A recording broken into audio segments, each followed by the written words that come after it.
Hello, my name is Sushmita and welcome back to Sushmita Unfiltered, where it's always real. গলার অবস্থা অত্যন্ত খারাপ, তাই দোলের এতদিন পর ভিডিও যাচ্ছে। আমি নিজের জন্য নিজেকে একটা চ্যালেঞ্জ দিয়েছি। চ্যালেঞ্জটা হলো 30 দিনে 30টা ভিডিও পোস্ট করব, কোনো দিন স্কিপ না করে। আমি গেছিলাম আমার গ্রামের বাড়িতে, আগেই বলেছিলাম দোলের জন্য আমি বাড়িতে যাব, কেউ যায়নি, আমি একাই ছিলাম। তাই ব্যাগ গুটিয়ে দৌড়েছি। ট্রেনে করে প্রথমে গোচরা স্টেশনে নেমেছি, তারপর ওখান থেকে অটো, তারপর আমার ভাইরা নিতে আসবে। যারা জানো না তাদের জন্য বলছি, দোলে আমাদের বাড়িতে পুজো হয়, তাই উপলক্ষেই আমাদের গ্রামের বাড়িতে যাওয়া।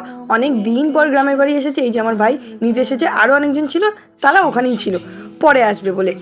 এই যে গ্রামের রাস্তা সবুজ দেখতে দেখতে, আর এত সুন্দর রাস্তাটা তোমরাই দেখো, কেউ বলবে মনে হচ্ছে ঘন জঙ্গলের মাঝখান থেকে যাচ্ছি আমরা একটা রাস্তা দিয়ে, এত সুন্দর।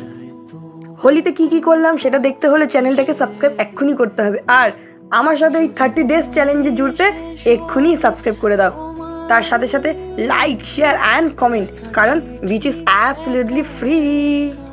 এটা ছিল আমার জেঠিমা, আর এটা আমার কাকার ছোট মেয়ে। আর আমি ফ্রেশ হয়ে গেছি আর পৌঁছে গেছি। নেক্সট পার্টে দেখাবো আমরা কি কি করলাম। টাটা।